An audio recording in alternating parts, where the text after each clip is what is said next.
Welcome to Arizona Opera Behind the Scenes, a podcast. In this series, hosts Cassie Roble, the Director of Education, and Kathleen Trott, the shop manager for the Marlou Allen and Scott Stallard Costume Artisan Workshop, will introduce you to all the departments and people at Arizona Opera that are necessary to produce the operas you enjoy. In this episode, we will meet Joe Specter, President and General Director of Arizona Opera.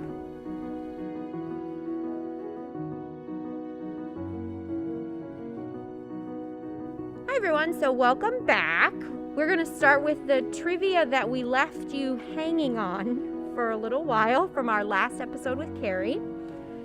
So in 1849, the Astor Place riot in Manhattan, New York was caused by a prop being misplaced, two actors arguing, or a tech person sitting in the wrong chair, and it was two actors arguing about who was the better Shakespeare performer.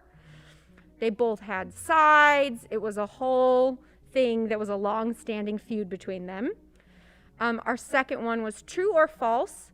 When asked what a theater should be, Giuseppe Verdi once said, "What should a theater be? A theater should be full."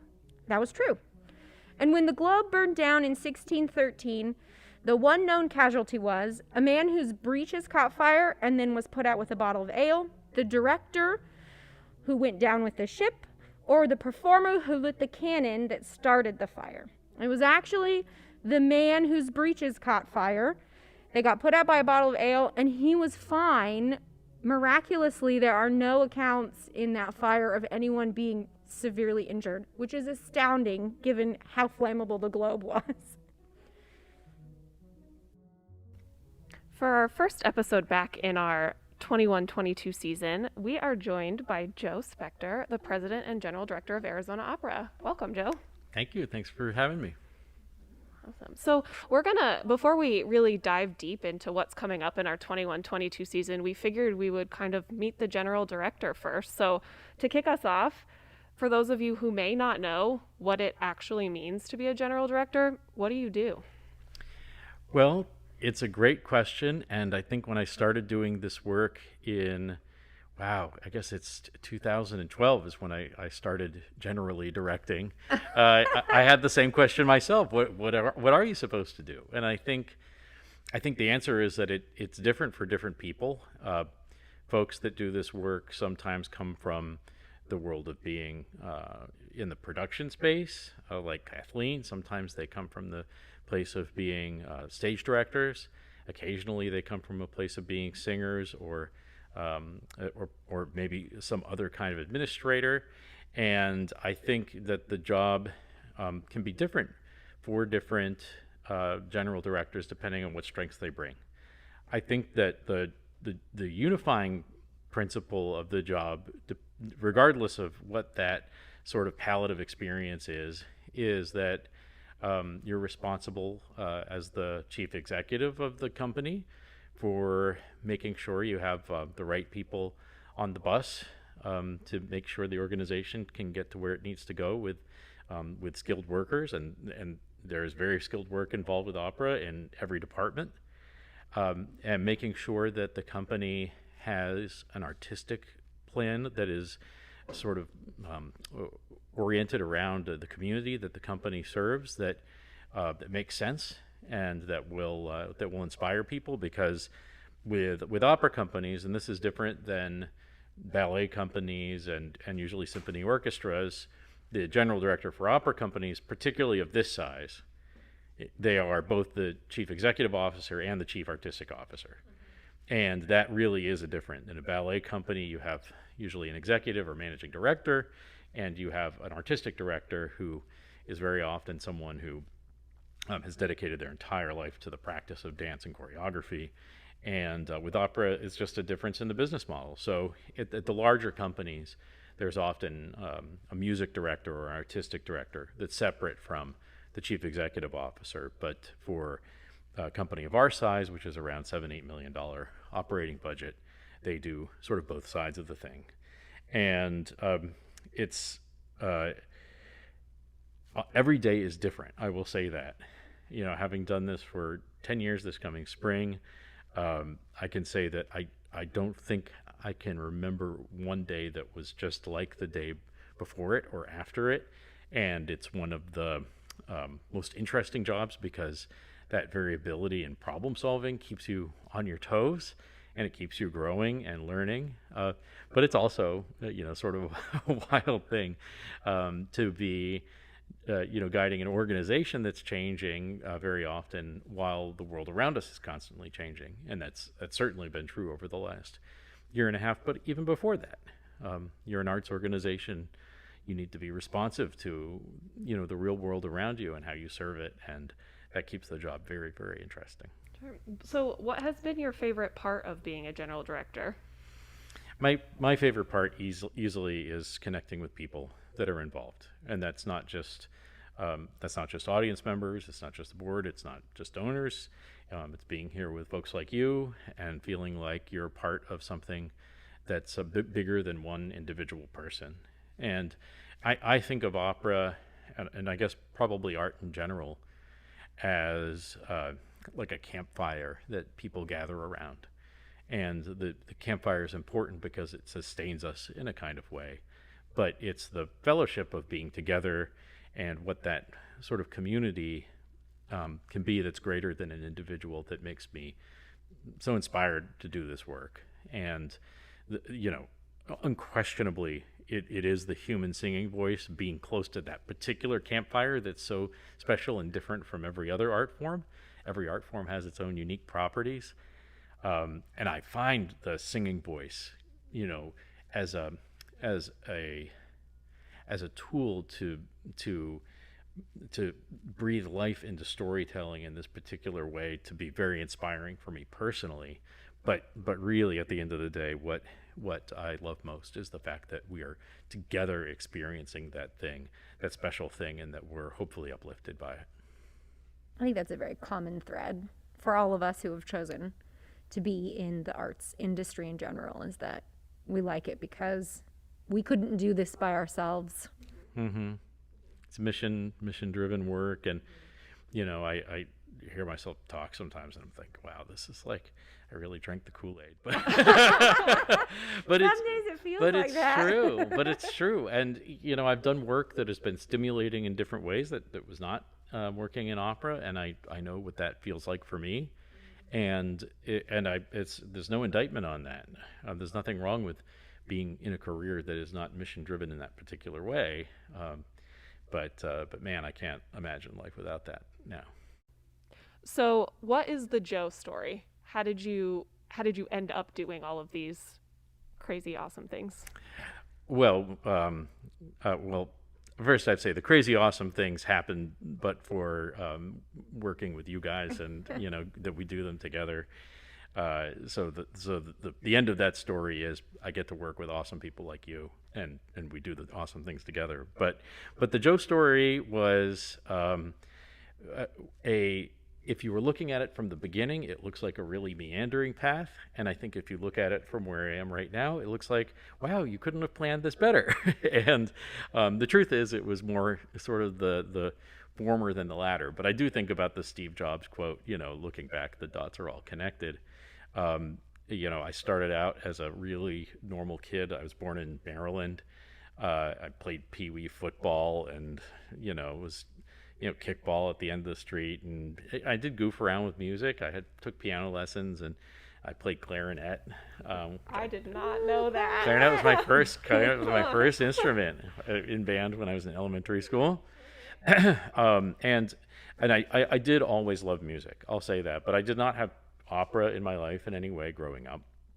And when I moved to Miami, Florida, when I was about 10. We decided that, or my folks decided that we would go to a school that was a public school, but it had a magnet program for the arts, because they knew that me and my sister Liz enjoyed being involved in music and theater and things like that. And it was there when I really started getting interested in the idea of having a life of music. I don't want to say a career in music. I don't think I thought about what a career was in 7th grade, but I started having this feeling that music needed to be in my life in a bigger way. And I had a band growing up with some friends. I was really committed as a music student. I did a lot of choir stuff. I moved to trumpet, but I really wanted to be a rock musician. That's the music I listened to, Casey Kasem, Top 40 on the weekends. And, rock and pop music was just, it wasn't like I was rejecting something else. That was just what I heard and what I loved. And, and I dreamed of getting a perm and, rocking out with like acid wash jeans on a stage in a stadium. That's what and I just couldn't think of anything better than that. And when I got into high school, I went to New World School for the Arts, which is performing arts. Again, I don't know, you call it a magnet school exactly, but you have to audition to get in. It was a pretty small school. The entire undergraduate, not undergraduate, but high school classes, just a few hundred kids.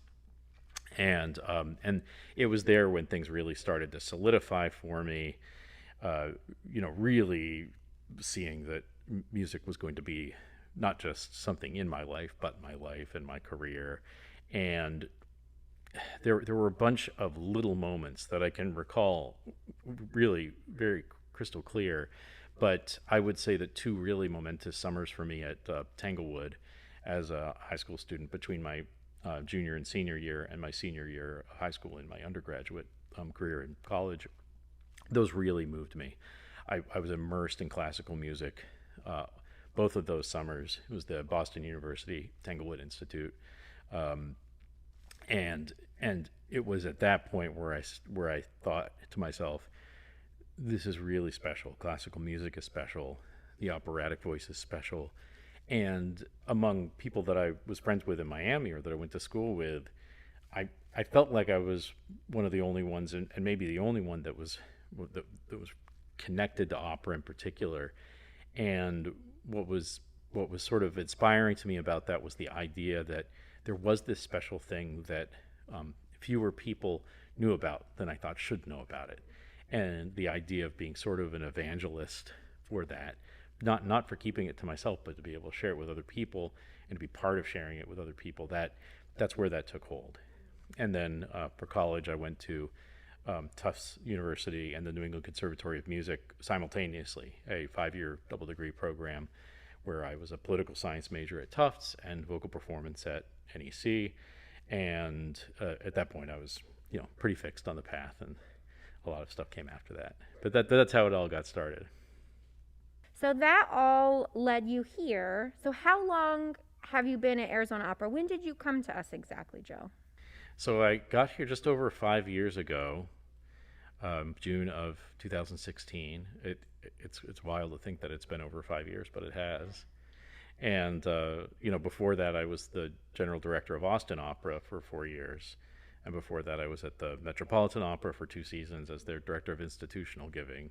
But it was a 3-year stint in finance before that, and 8-year stint singing opera prior to that. So it all sort of built on that educational background to get to this point. And I honestly don't know if there's a single moment of any of that going back to Pee Wee football that that I haven't had to call upon, maybe especially Pee Wee football, in some form or fashion doing this work. And as rewarding as it is, man, it's a wild ride. So 5 years here at Arizona Opera, and as you both know, it's been a time of, I think, generally very positive change.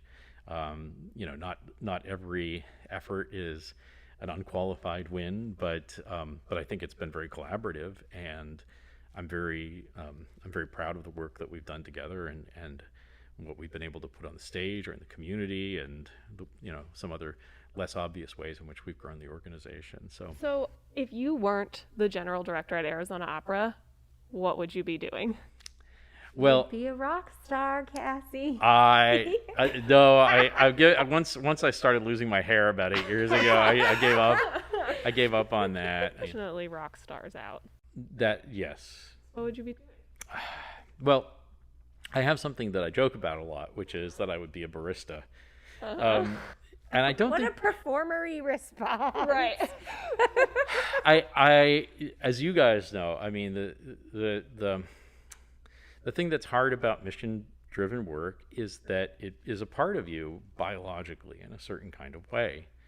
And it the idea, you're not just a person who heads up costumes at Arizona Opera. It's not, you're not a person that does that. You are that. Yeah. And when I identify myself so closely with this work, it's not a job I do. It is who I am. And so one of the results of that is that it's with us.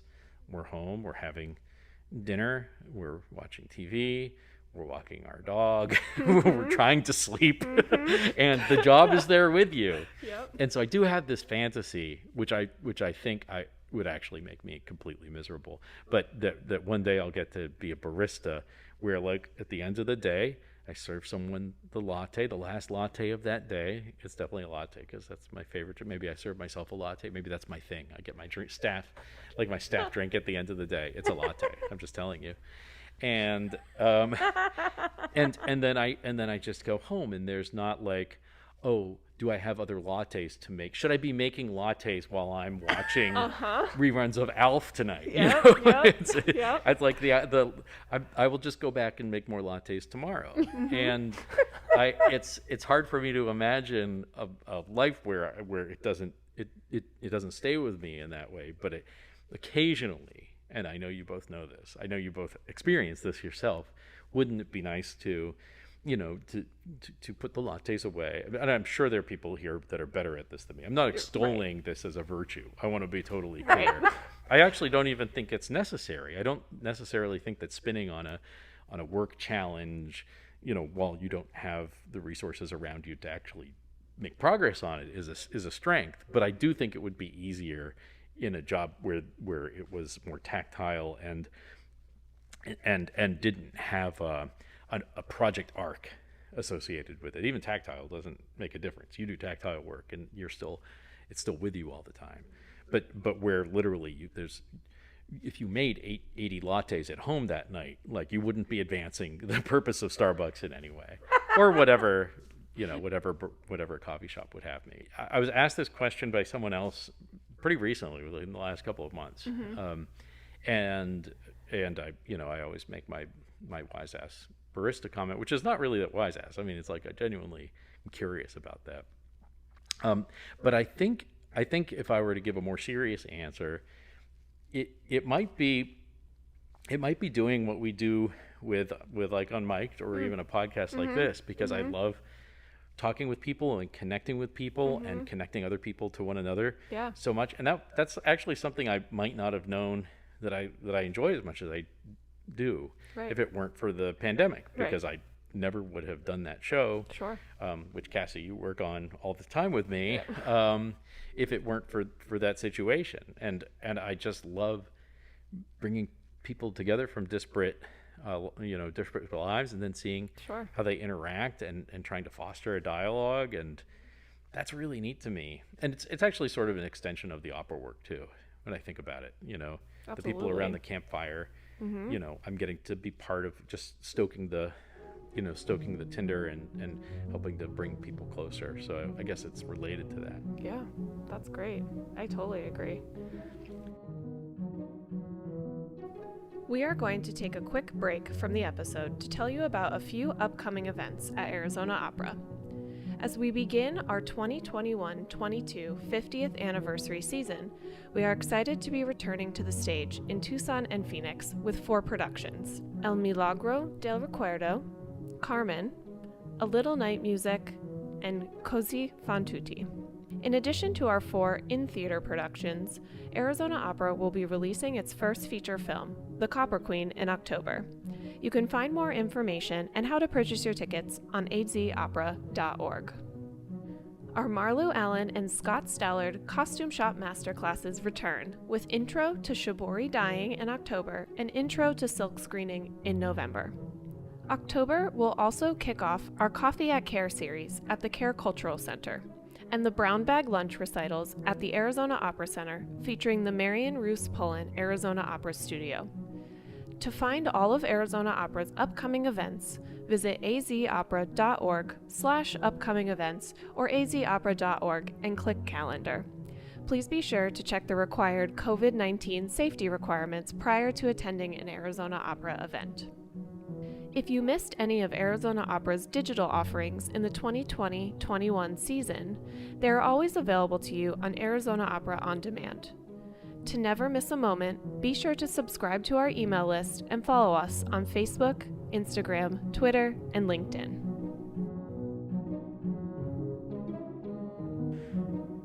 Okay, so Joe, you were talking a little bit about repertoire and what we've done in the past. So why don't you talk a little bit about what we're gonna look forward to in this upcoming season? Yeah, it is such a it's such a wild and wonderful season to be coming back together with, and of course we're starting with the Copper Queen film, which is opening next month. Details soon to be announced, but on its own, that's just such a testament to the period of time that we've come from. It was a work that we planned on putting on stage initially for the opening of the September October Red Series in 2020, and then with the pandemic, we fortunately had the foresight to see that live performance was not going to be possible pretty early on. But we still thought we were going to be able to film the Copper Queen in September, October 2020. And we were definitely wrong about that. It was still too dangerous to get together, and ended up postponing that project ended up shooting in May. And there was all kinds of work that went in to making that film happen beforehand. And finally, the film is done. It's in the final editing stages. The director's cut is complete. There's a trailer. It's all pretty exciting. And now that culminates in a release that'll be again in October.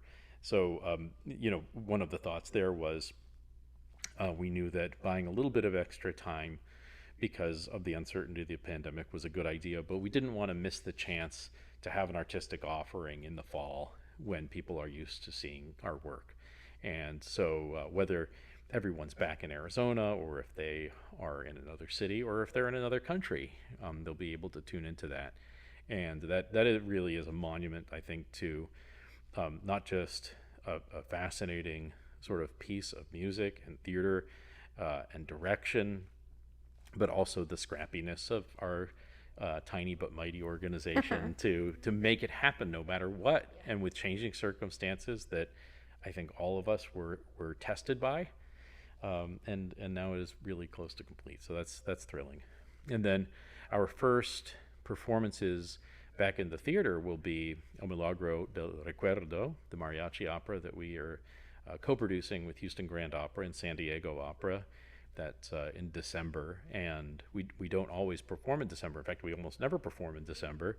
That is a circumstance of availability of theaters and so forth, but it ends up being fortuitous because El Milagro has a holiday and Christmas orientation.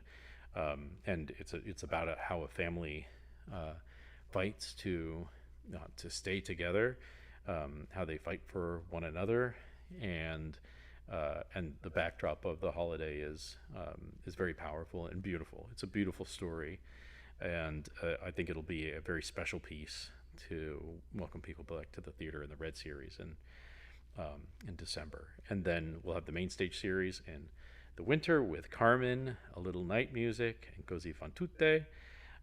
Carmen is Carmen. This is although I have scheduled Carmen before when I was in Austin.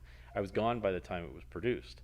So this is actually, in spite of the prolific nature of Carmen in That's your first one? this is my first Carmen, Oh. which is crazy.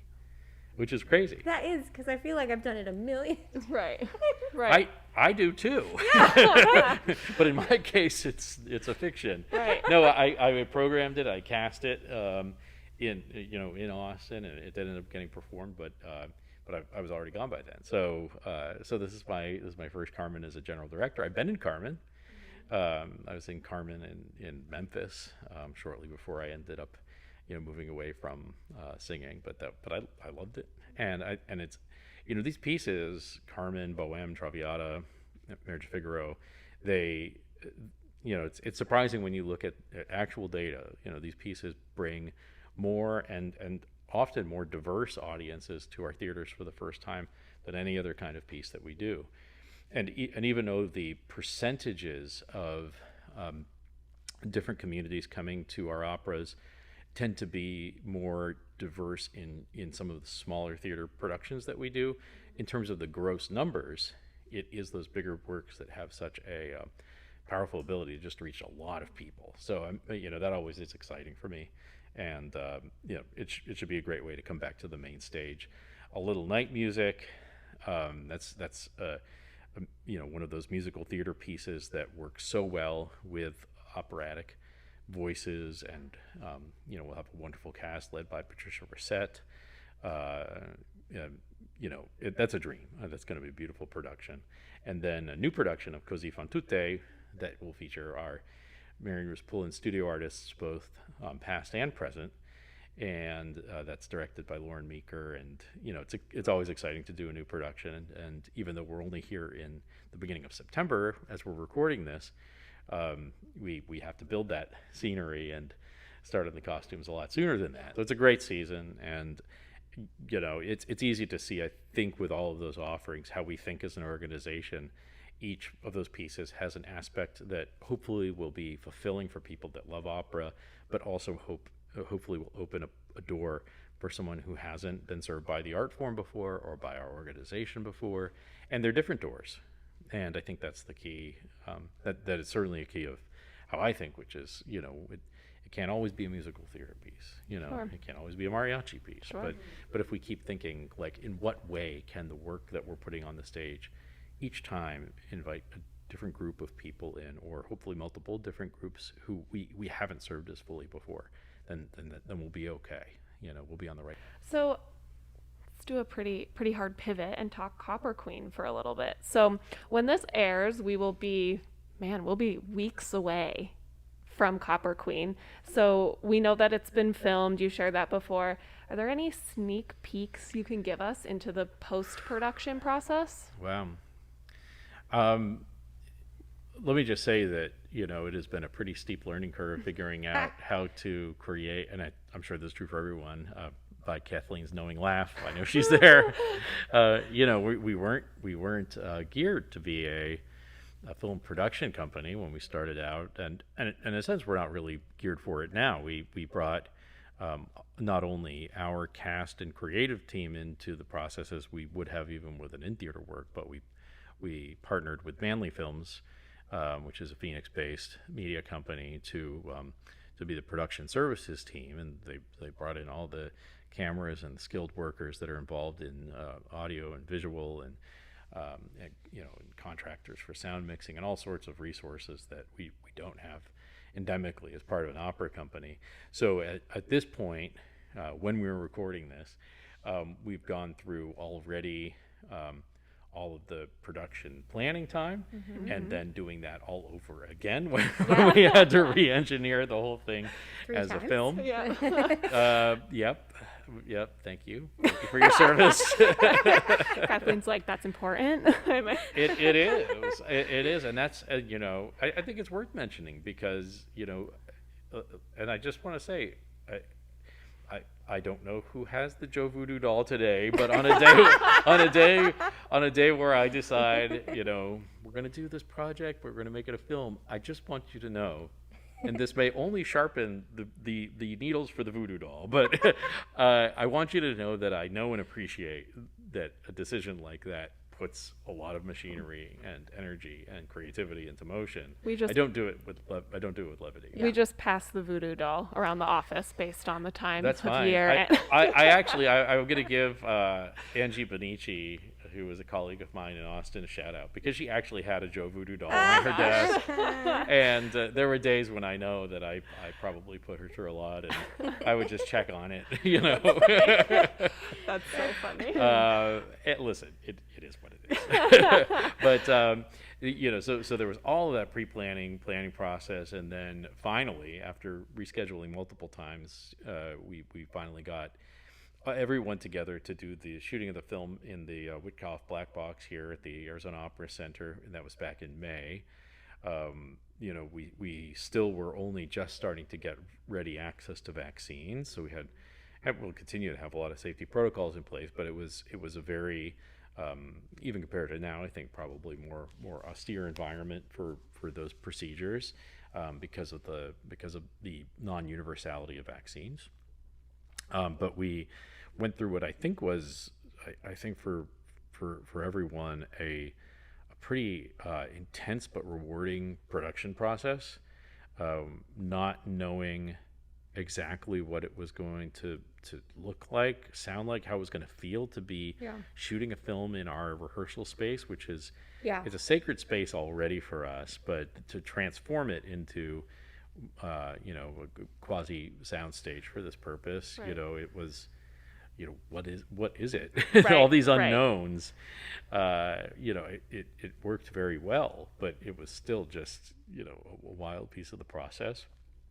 And then since then, Crystal managed, working with Zach Bender, who's the film editor at Manly, pretty regularly to craft the director's cut, and now we'll be moving to the final cut of the film, and then it will be a piece we set free into the world.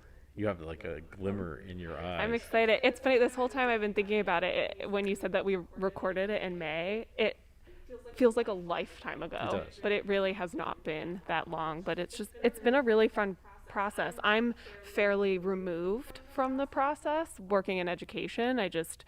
My position doesn't naturally involve myself in some of that, but it's been really fun to watch this process, also being someone that has never been involved in film creation. So I'm just excited for it to get out into the world. Let's, before we jump into our trivia, let's do some fun speed round questions. You were a singer for a while before you came to your general director life in your previous life. What role that you can't actually sing have you always wished that you could have done? Probably Scarpia in Tosca. I never got to really play a real bad guy. Yeah. I got to sing Enrico in Lucia di Lammermoor, and he's really lousy, but he's lousy for reasons that aren't all terrible. Like he's trying to redeem his family. Yeah. And, he ends up doing some really terrible things and forcing his sister into marriage and all that stuff. But but he's not so awful. Scarpia is genuinely terrible, yeah. and I love the Te Deum, so it's almost certainly Scarpia. Yeah. So what is your favorite non-show Arizona Opera event?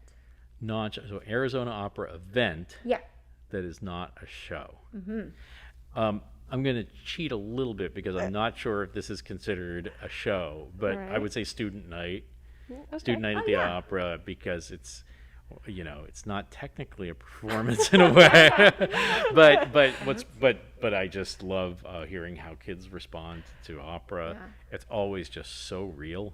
The kids, and I just want to say it for everyone that's listening to this podcast, when you think about the future of opera, I'm going to go back to Whitney Houston. I believe the children are our future. Like, kids love opera. The best audience response Yes. is often, and it's sincere. It's not like they're yelling for the sake of yelling. They mean it. I always say my favorite part of Student Night is the authenticity, because they're reacting to what's on stage in real time, and I don't know why this happens to us as we get older, but they have no fear in authentically reacting. They're not holding back their emotions, and it just, and at the end it's like a rock concert. Yeah. They're just, the applause is nothing else. I enjoy it when something happens and you can hear, there've been a couple times where you're like, somebody like backstabs somebody, right? And you can hear all of the kids go, ooh, when it happens. The flip side of that is, sometimes there's something that's directorially not working the way it was intended, and you don't realize it until the kids are there. Yeah. The kids laugh at like a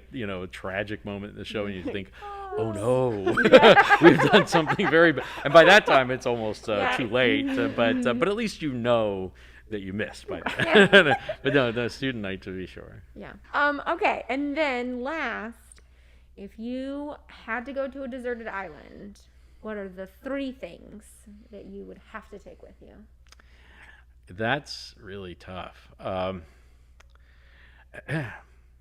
Well, I mean, my first reaction is I have a wife and 2 children, so I don't consider them things. But if I didn't bring them, but I had like a really great book, they'd probably feel pretty upset. I knew you were going to. I almost jumped in and said, not including your family. It's not deserted then if you bring others. So you're all by yourself. You're all by yourself. You can't bring other people. Well, probably a stack of black T-shirts. That's the Joe uniform. That's the Joe uniform. So we've got black T-shirts. Yeah. Black T-shirts. You know, I'm not proud of the fact that I'm sort of addicted to my phone and checking email all the time, but I probably would say, especially since it's a deserted island and hopefully there's like a good satellite signal and my roaming is activated, I'd have my phone. And then I need something. Oh, wow. The third thing. Jeez. That's really tough. There's so many things you'd want to have on a deserted island that aren't a set of black T-shirts and a telephone. Like, I probably want something to read, but how do you just pick one book? I don't know. Like, I'm going to ask you, like, what's the best answer anyone's given for that? We've never asked anybody that before. Is that right? You're setting the tone right now. I'm setting Maybe the tone. we can ask Well, I'm going to go with, like, listen. If you have the phone, you have access to the world. That's you true. have You do. all the world's libraries. You do. And I probably I feel like that I'm missing some sort of like creature comfort that would make this more soothing. I'm just gonna have to come back. A latte. Maisie. Exactly, the one latte. Can you imagine? This is your last latte. You're gonna be on this deserted island forever. So like, take your time. Will there be refrigeration on the island? Is the next question, because I've got the cow product, I know. the dairy. Well, your phone only lasts until the battery runs out, and then it's not. So a phone charger. Where are you going to plug it in at? To the coconut? I think I would have to have a solar powered. Yeah, we're falling down a rabbit hole right now.